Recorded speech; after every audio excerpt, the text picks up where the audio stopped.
Hey guys, what's up? IrishEmerald here, coach of your Wexford Wailords, and welcome to our week 3 team building video for the UBL. This week we're up against Point Blank, coach of the Portage Herdiers, and we are both sitting on 1-1 records. This is an inter-conference match as well, actually, because we're not battling somebody in our own conference. So it'd be interesting. It'd be interesting. Like, you know, we only get a few of these battles this season, so hopefully we have a bit of fun with it. But we definitely do need to bounce back. We lost fair and square. I'm not going to complain about it too much, but it's just that I like to have a couple of wins quickly in whenever I start a new league, just to kind of, you know, get us in a nice position. But we are still actually in a very good spot despite the loss last week. So I'm not too worried. But if we start losing the next couple of weeks, I'm not going to be too impressed. You're going to see me being a bit more grumpier. But hopefully you can bounce back this week with a win. The Herdiers team, as you can see above me now, consists of Jirachi, Garchomp, Shaman, Slowbro, Aromatisse, Mega Bayonet, Xurkitree, which is his Z captain, Sneasel, Garbodor, Primeape, and Pyroar. So, interesting team, and a team with a lot of threats for our squad. Garchomp has the coverage to just have fun with us, just absolutely wrecks us. He could bring a Scarf set with Fire Blast, Outrage, Earthquake, and Poison Jab, and that would be just the finest coverage for him to go off and wreck us. Jirachi, as we've seen so many times with you know, former Wexford Wailord. Oh, the amount of times I've used Jirachi in leagues, I love it. But we know Jirachi inside out. We know it's a huge threat, regardless with the swing grace is a problem. And then, of course, he's got a good bit of bulk. He's got the Xurkitree, which has a Z Hypnosis, which just sweeps things, you know, whenever that lands. It is a scary team. It is a very, very scary team. But it took me a while to build for it. I couldn't figure out a way to kind of get the bulk and the things I kind of wanted with my team until, like, I think it took me like an hour and a half before it finally clicked with me. Like, you know, it took a while, but yeah. Anyways, I'm going to quickly go over the team. Well, not quickly, but go over the team that we're going to be bringing today. And out first is Tapu Bulu. Neat, the Tapu Bulu is back. Actually, for once, was the first name on the team sheet. I was like, Bulu, you've put in the work for me the last 2 weeks, man. I'm bringing you again. We're bringing the Kiba Berry to kind of stop any super effective poison type attacks from having any fun on us, because he is going to have poison coverage. He is definitely going to have poison jab on Garchomp. He could well bring the Garbodor. He is poison jab on the Primeape if needs be. You know, 100% he's going to have the poison coverage, and I am not all about that. So I figured that we can bring the berry this week, because if he's fully offensive Garchomp, we have a really strong chance of Okoning him with a Wood Hammer. So I'm like, let's do that, even though we're jolly. And even then with the Garbodor, like, we speed type, so we can then headbutt that and, you know, live a poison type attack. And, you know, if once we get a bit of chip damage and we actually get to Oko that. So I figured we do that with the. I'm just certain he's going to bring poison coverage this week. I'm just certain of it. So I said, let's bring the berry and let's have Tapu Bulu come in and do what he does best, and that's hurt things. The Wood Hammer Okos the Slowbro. Bringing Mega Horn to deal with the Shaman. It does, like, if it's fully physically defensive Shaman, it does around 85%, between 85 and 95%. That's huge damage. I want that. I really want that. And then after that, it just mainly just hits things really hard. It just trucks through a lot of Pokemon on his team. Primeape doesn't like it. If Primeape is scarfed and it gets locked in to something that's not poison jab, we kill that. Aromatisse doesn't want to deal with us. Mega Bayonet can actually Destiny Bond or Will-O-Wisp, because there's Prankster, which is terrifying, so we got to watch out for that. And then, of course, Xurkitree without any sort of boost, who probably will carry hidden power of poison, I'm not going to lie, or he could carry hidden power of fire, depending. But I think with the Kiba Berry, we should have enough to be able to live a hit, smack that, provided that Xurkitree does not have any sort of tail glow shenanigans. But yeah, moveset wise, we'll bring Wood Hammer, Mega Horn, Hornage, and then Headbutt. Hornage, because if we're on Slowbro and Slowbro's down around 50%, I can Hornage it and kill it, provided we're in grassy terrain. and for me that's great because I can get HP back, and I'm all about giving my HP, making myself nice and healthy, so not going to complain.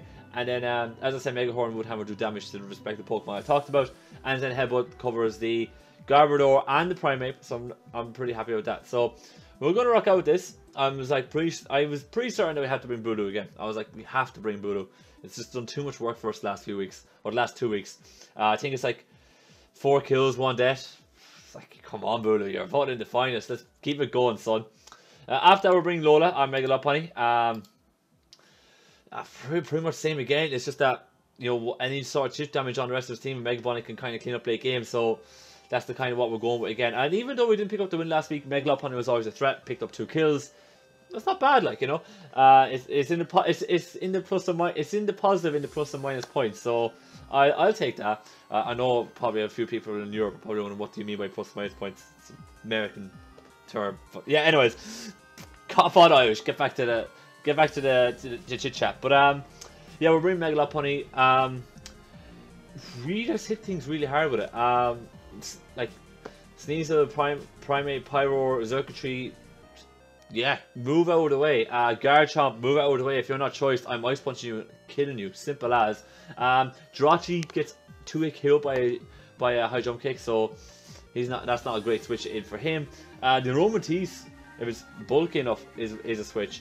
And then of course with Xurkitree, doesn't quite like dealing with Mega Lopunny as well, particularly if he is if he's not choiced or hasn't got a speed boost from Z Hypnosis. So I was quite happy to bring Lopunny. We also deal with the Pyro very nicely. I was like, yeah, let's bring it, you know. It's power, so let's do it. High jump kick return as standard on every Mega Lopunny. Fake out because if he uses Z Hypnosis Xurkitree, I do need priority to kind of pick it off. So that's the reason why I bring Fake out. And then I'll bring Ice Punch to deal with the Garchomp. Very, very simple. And you know, I think we're going to be good. Adamant Nature again because the fastest Pokemon he has is the Sneasel, and we outspeed it with this set with 228 speed, 252 attack, Adamant Nature, 24 in HP, 4 in Spit Depth because we want the odd number. Neat is the reason why Neat is max speed, max attack, Giant Nature is because Garbodor and Mega Bin speed tie it. So we have to be able to make sure we speed tie that. We can't be slower. We can't be having that. No chance. But I knew immediately I wanted to bring my 2 main physical offensive threats. They were going to put in the finest for me. I was very, very happy with that. Those 2 were the easiest. Like, those 2 Pokemon were the easiest things for me to pick, right? After this, it was an absolute disaster for me to try and figure out how to pick apart this team. Absolute disaster. I'm not going to sit here and say, oh, this was easy. This was horrendously difficult. Trying to figure out how to deal with Garchomp in particular. Garchomp just has so much fun against my team. Like, my team is bulky and we have good coverage all around it, but like there is going to be those tier 1 Pokemon that are just going to love coming against me. Garchomp was one of them, but I eventually figured it out. Took me ages. I was playing with some amount of heat. Let's just try to figure this out. But I eventually figured out the Charmed, with fully physically defensive, deals with Garchomp nicely, very, very nicely. We're rocking the Ice Beam, Knockoff, Psychic, and U-Turn. 252 HP, 252 defense, Ball Nature. For the rest of the Spit F, the 4 EVs and Spit F.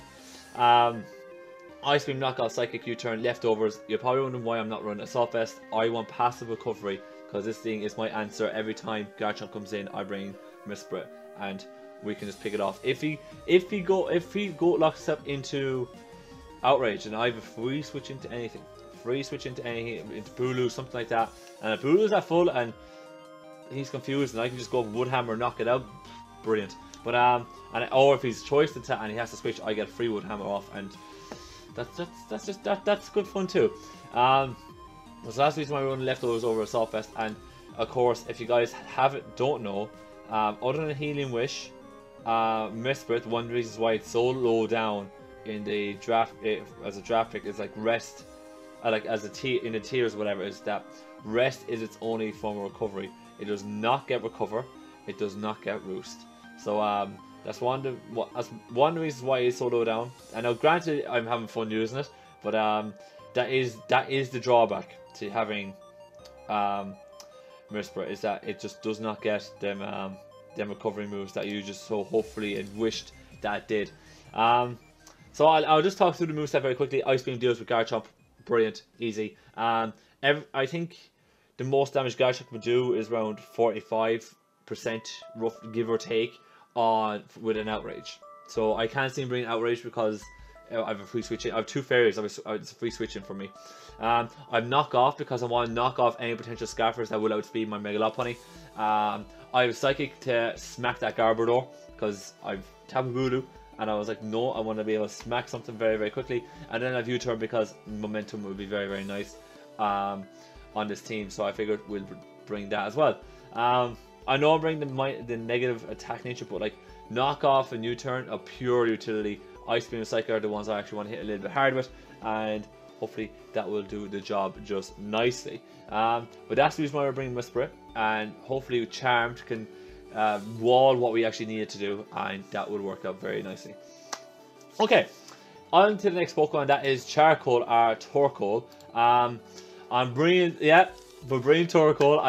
I knew I had it on the team, and I was like, we're going to have to, you know, Torkoal's there. It's bulky. It's a bulky fire type. I wanted a bulky fire type for one reason, and that was to deal with other fire types and to deal with steel types that were going to threaten me out. This is one of those scenarios where I needed Charcoal to come. Jirachi's there. Jirachi has so much utility that I can use. It is frightening, but it doesn't really deal with Torkoal that well. Now, I'm assuming that he's probably going to have maybe a choice variant. Can go for the Heart Stamps, the Iron Heads. You get the picture, but Charcoal's no problem coming into them. If he's on the special side, then of course, you know, we can come into Fabled and do that. That's one reason why I picked Fable up. I'll talk about that in a moment, or in a few moments. But that's one reason why we said we're being Charcoal, the Torkoal, because it just was Jirachi brilliantly. Now, granted, it's Garchomp coming very easily on this thing, but it doesn't want to take a Lava Plume. It's going to get burned. If Garchomp gets burned and Point Blank doesn't bring the Aromatisse, then he doesn't get healed. A burnt Garchomp is a nerfed Garchomp, and it's nowhere near the threat as it is anymore. That actually means if he's got a Garchomp there and that's burnt, like I could come in with Tapu Bulu and just click Woodhammer and not be worried about it. I can come, anything can kind of come in a Garchomp. So I'm very happy to actually say like Garchomp is a switch, but it's a clean switch. It's not a counter, it's a check. Like you bring him in to scare me out, revenge kill me, that kind of thing, but it's not a clean switch with Lava Plume because that's a 30% chance to burn Pokemon. Stealth Rock as well, so we can get our rocks up. Solar Beam, because we have the drought ability to be able to smack that Slowbro. I am not dealing with Slowbro, no chance. And then we have Rapid Spade to clear away any hazards that he might want to set up on me. Bar Jirachi, if Jirachi Garchomp are his 2 main hazard setters, after that he doesn't really have much. So it'd be interesting to see how offensively brings Jirachi and Garchomp, because how good they are. If he doesn't, then we can work around it, but it'd be interesting to see how well what it brings. But that's the reason why we're bringing Torkoal. Torkoal also eats up so many physical hits as well, so some of the physical hits that I don't want Mesprit to take, Torkoal can take for me. Like 198 physical defense, like Mesprit's physical defense is 172, but Charcoal's is higher. So we can kind of come in the Sneasel, Garbodors, Mega Binettes, Shamans, Primaves, Pyroars. You get the picture. Like we can come in a good bit of time and put in a bit of work, get some damage off, that kind of thing. So very, very happy to bring Torkoal. I was nearly going to bring Toxic instead of Rapid Spin, but I decided after I picked Wicked, because Wicked's moveset, that I actually wanted to burn things, because Garchomp I really want to burn. I want to burn the Mega Brainette, I want to burn the Garbodor. There's Pokemon I want to burn. I want to burn the Primate, just those kind of things, because he's got a few physical threats, and I figured burn would be better than poison at this point. So Torkoal is coming, and it's going to be making his debut this week, and hopefully it puts in the work.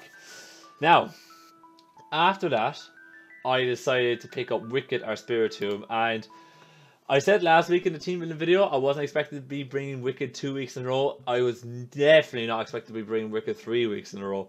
The reason why is that I keep having to deal with brilliant Psychic types the first few weeks, and I am not a fan. I'm going to say right now, I'm not a fan of everybody having these Psychic types. Can they just please go do one, leave, don't ever come back? I don't want to deal with it. But that's the reason why I have to bring Spiritomb so many times, is that he's got Psychic types. I need ways to deal with Psychic types, chip him away, beat him, that kind of thing. you know, and of course base 3 on last week too, just nightmare scenarios really. So we're bringing Spiritomb. One of the main reasons we're bringing Spiritomb is because it deals with, it's another answer to Jirachi. It's an answer to Mega Bayonet. So happy days. It can deal with Sneasel. You know, and it can deal with one or two other things that it's another answer for Slowbro. Forgot about that. It's another answer for Slowbro, and that's the reason why, like, we don't have Thunderbolt here on Mesprit, so I needed another answer for Slowbro. Now, granted, I have Solar Beam here on Torkoal to do with Slowbro, but, like, you know, not exactly don't want to be relying on that. Now, Tapu Bulus would hammer Orko Slowbro, but, like, Slowbro is one of those Pokemon you need a couple of answers for. Spiritomb deals with Slowbro nicely with Shadow Ball and the Sucker Punch and the Will-O-Wisp, and just gradually wearing out and putting pressure on it. So that was kind of, all those few reasons were one reason why I wanted to bring Spiritomb. So I decided to go Foul Play, Sucker Punch, and Shadow Ball, Will-O-Wisp. Foul Play, because if we're up against Garchomp, I know I can Foul Play it and kill it. The same with the Primeape and a couple of other things, like Foul Play does a lot. Sucker Punch then for the Xurkitree. Xurkitree comes in, goes for the Z Hypnosis on a Pokemon, and he's in +3. Sucker Punch can be start smacking that, wear it down. Will-O-Wisp just to burn things on switches. Shadow Ball hit Slowbro on the special side. We're 164 in attack because that is the amount of EVs I need for Sucker Punch to be a 2-hit KO on a Jirachi. That's what it is. That's the reason why we're bringing that Sucker Punch.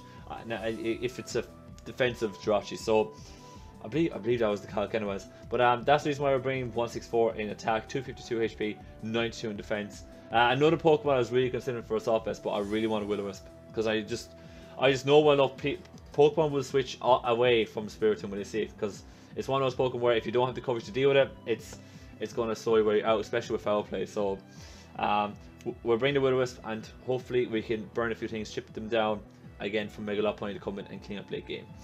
Last race, I know I've kept you guys for a while, so I won't stay too long on this one, but we are bringing Fable or Florges. Probably looking at the set and thinking it's very interesting, and I'm actually looking forward to having it, playing around with it. But we're going to Wish, Aromatherapy, Moonblast, and Calm Mind. I'm putting 12 speed and EV so we can speed creep any slow Pokemon that have the 75 base speed, like Mega Bayonet and Garbodor. If he decides to go defensive and just has enough to speed creep me, then we have enough to speed creep any speed creepers. You catch my drift. Max HP, 92 in defense with the Bowl Nature. I was doing the calcs, and that for me, that was enough to play around with, like, because I could take hits off everything at that point. Like the Jirachi, we could take a hit with that EV spread. The Garchomp, we could take super effective damage off. And then after that, like, nothing really wants to come in on a floor, just like Sneasel, no chance. Primeape, if he's got the Poison Jab, we can take a hit and Moonblast it into oblivion. The only Pokemon we don't kind of stay in on is Garbodor and Jirachi, so we can kind of switch out. We have switches for those, like such as Charmed and Charcoal. So I was pretty happy with that. Now, you know, granted the Garbodor will take a bit of chipping down, but you know, unless he brings the Aromatisse, and Garbodor doesn't have any kind of way of recovery, so that should be safe enough. Which I will bring Wish so I can heal a few Pokemon up by switching in and out, because this is going to be my answer for Xurkitree and a couple of other special attackers. If he brings the Seaflare Shaman, we will switch in here. Aromatherapy, because he might be bringing, he's got the Mega Bayonet, which can Thunder Wave, Will-O-Wisp, nasty stuff. Calm Mind, because I figured we could actually get some Calm Minds up here on the Slowbro and all that, and the Aromatisse. If the Aromatisse decides I'm just a cleric, then I'm like, well, if you're just a cleric, you can't do anything to me, so I can go into Calm Mind, and let's see what you're going to bring then, especially if the Jirachi is gone and he doesn't bring Garbodor. Then I'm like, well, what you got now? No, son, you ain't got nothing, so let me Calm Mind. And then Moonblast, because I felt like I was thinking about Psychic for the Garbodor, but nah, I was like, I don't really want to stay in against Garbodor, because Garbodor will just do mad damage to me. So probably every time Garbodor comes in, I'm not going to click Psychic. I'm just going to chip away at it and just switch in somebody else. So that's the reason why I didn't go for Psychic. I put the rest in Spadef because I had spare EVs, and I kind of wanted to have a bit more special bulk in case the Xurkitree is +3, and if we're full health we can come in. Xurkitrees are +3, we can click Moonblast, get chip damage off, then let Lola or Wicked come in, kick it off, And it's grand, the Zerga is nowhere near a threat anymore. And as well, having the combines and being able to combine up on the Slowbro is very, very nice too, because that means Slowbro can't just sit in and say, oh, I can combine in front of you. Slowbro is actually going to be looking at it saying, man, you're counting on me here. I can't touch you. I got to switch. And I'm very, very happy with that. So yeah, that's the team we're going to be bringing with this week. Took me a while for me to assemble the pieces, but hopefully we have enough this week to be able to pick up a W and get back our winning record. At the moment we're neutral, but I want my winning record back. So yeah, I am going to wrap it up here today. If you guys enjoyed today's team building video, please let me know in the comment section down. Please click the like button down below for me. If you guys got any comments on today's video, be it good, bad, different, let me know in the comment section down below, including your answer. Oh no, sorry, wrong outro. But including your thoughts on the team, what you would have done differently, all that kind of good stuff. What you think our chances are going into this battle. And last but not least, if you want to see more some more Wexford Wailords action coming right on this channel or more content in general, please smash that subscribe button down below for me. On that note, I'm gonna out of here. Thank you guys so much for coming. Thank you guys so much for watching. Oh my god, sorry, I butchered this outro 5 times. But yeah, thank you guys so much for watching. And I'll see you next time.